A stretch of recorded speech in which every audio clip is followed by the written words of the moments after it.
اهلا بحضراتكم.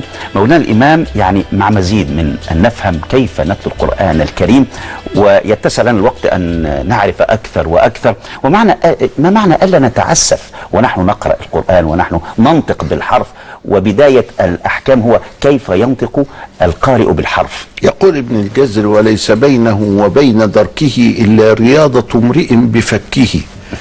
فكانوا زمان يخلونا نقرب شفايفنا كده من ودنا، ويقول لك على هيئة البسمة، وكانوا يخلونا نعمل شفايفنا كده لقدام على هيئة البوسة فالقبلة.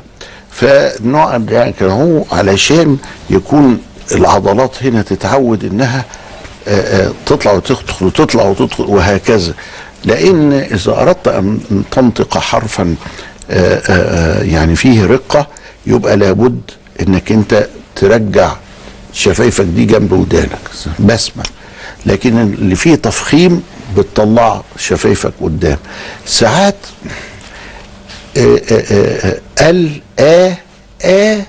مرققة، الهمزة مرققة بس الراء بعديها مفخمة، فلازم تقول الأرض مش الأرض، لأنه كده هتخلي الهمزة مفخمة، ولا تقول الأرض لأن كده هتخلي الراء مرققة.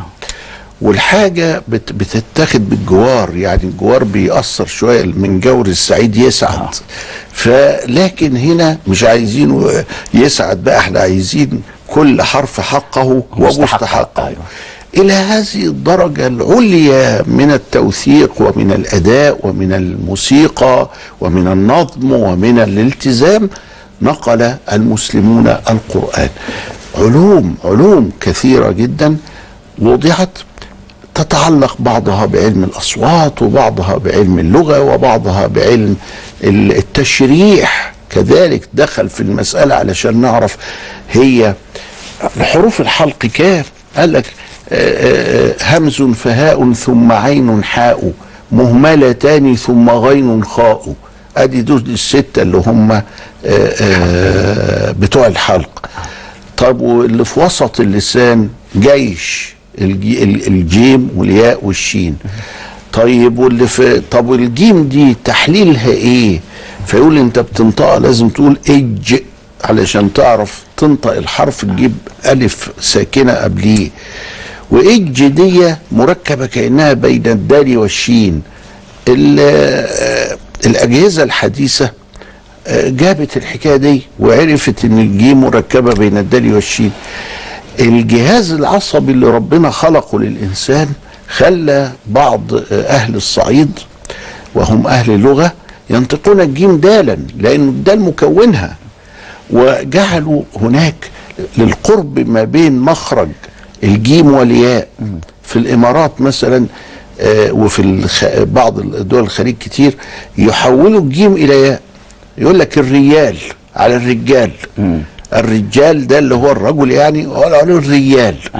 طب ايه اللي خلى الجيم هنا ريايا ليك؟ ليها اصل يعني رجائي ليك. رجائي ليك يقولوا ريايا ليك. فليها اصل. ايه الاصل بتاعها؟ اكتشفت الاذن اكتشفت ان الجيم جنب الدال، والاذن اكتشفت ان الدال ان الجيم جنب الياء، والاذن اكتشفت ان الجيم مكونه من الدال والشين. كل هذه الامور تبحر فيها المسلمون جدا وسجلوها. في فرق بين اشتغال المسلمين بها، وهذا من لدن النبي، وفي فرق بين تدوينهم وتصيرهم علوم. ولذلك قعدنا نولد علوم يا استاذ لغايه القرن السادس الهجري. عصر التدوين يا مولانا. عصر التدوين قعدنا ندون علوم. لا نولد علوم، يعني بنخترع علوم للخدمه. ده غير مسبوقه يا مولانا ابدا. لا ما فيش حاجه كده يعني. ما فيش حاجه كده في صحيح تاريخ صحيح بناء الحضارات. لكن في دلوقتي حاجات زي كده، اللسانيات والكلام ده. لا يعني دلوقتي مثلا الطب لما ينفصل وبعدين يبقى 30-40 قسم وبعدين يبقى 100 قسم كده، ما هو ده توليد للعلوم. فده توليد للعلوم. طب مولانا الامام، يعني فكره الخطا الخفي والخطا الجلي في القران الكريم، وما معنى ان تلحن لا تلحن وانت تقرا في القران الكريم؟ هو النبي عليه السلام قسم الناس وقال الماهر بالقرآن مع السفرة الكرام البررة، والذي يقرأه وهو يتعتع فيه، يعني بيبذل فيه مجهود علشان يظبطه ومش قادر، والذي يقرأه وهو يتعتع فيه له أجران. يبقى إذن أتاح لينا إن احنا نقرأ ونبقى في عندنا جرأة للقراءة، وبعدين الإتقان ده هيجي بعدين. اللحن الجلي معناه يبقى خطأ في اللغة، يعني رفعت الفاعل، رفعت المفعول، جرت الفاعل، بعد حرف الجر رفعت، عملت حاجات كده تبقى جريمة يعني. الحمد لله، لا ما ينفعش، دي جريمة يا مولانا، دي جريمة. لله لأنه كل واحد عارف الكسرة وعارف الفتحة وكده، فده يسموه اللحن الجلي، اللي هو يبقى فيه خطأ في النحو وهكذا، أو خطأ في الكلمة. صحيح. الحمد أراها الجمع، لا ريب فيه أراها لا زيت فيه، ده يبقى خطأ جلي. اللحن الخفي بقى المتعلق بالمستحق، الحق والمستحق اللي هو الصفات والمخارج، واللي بيتعلق بقواعد التجويد التي لا يتقنها الا الصنايعيه المتخصصين. فالصنايعي المتخصص لو انه يعني لم يجود القرآن يبقى هنا نقف ونقول له لا انت غلطان. لكن اللي مش متخصص في هذا يقرأ القرآن بقدر إمكانه ويتدبره ويتعبد به. ومن الإمام، طيب من لا يعرف هذه الأحكام من غير المتخصصين؟ أيوه، يعني ما حكمه؟ ولا حاجة، حكمه حلو، هياخد أجرين. مش أجر واحد؟ مش أجر واحد، هياخد أجرين، لأن والذي يقرأه وهو يتعتع فيه له أجران. أهو واضح أهو أن له أجران. طب مولانا، هجر القرآن ماذا يعني أن الإنسان أو المسلم يهجر القرآن الكريم؟ الإمام أبو حنيفة كان يقول تقراه مرتين في السنة وتبقى كده ما هجرتوش، واخد بالك ازاي؟ فده أحد الأقوال اللطيفة اللي تخليك تقرأ القرآن في 6 شهور. وقال إن النبي عليه السلام كان بيعرض القرآن في رمضان مرتين، آخر عرضة كانت عرضتين، يبقى في السنة يعرضه مرتين.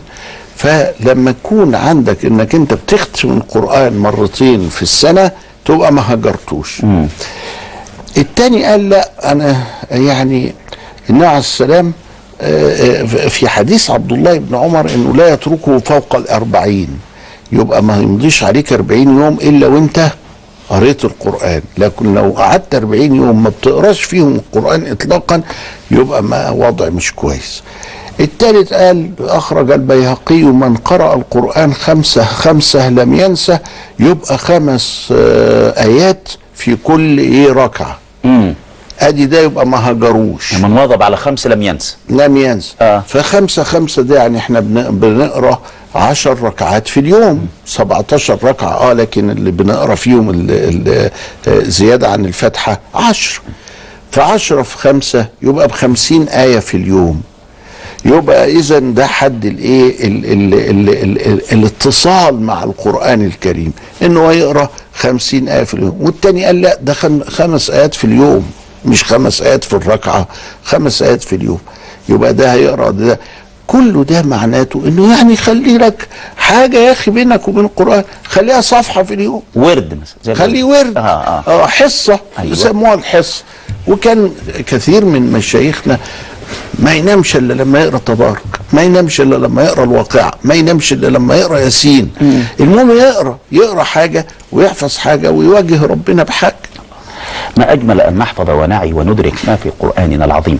مولانا الإمام الدكتور علي الجمعة، عضوية كبار العلماء بالأزهر الشريف، رضي الله عنكم، ودائما نلتقي على هذا الخير. أهلا وسهلا بكم، دمتم في رعاية الله وأمنه، إلى اللقاء.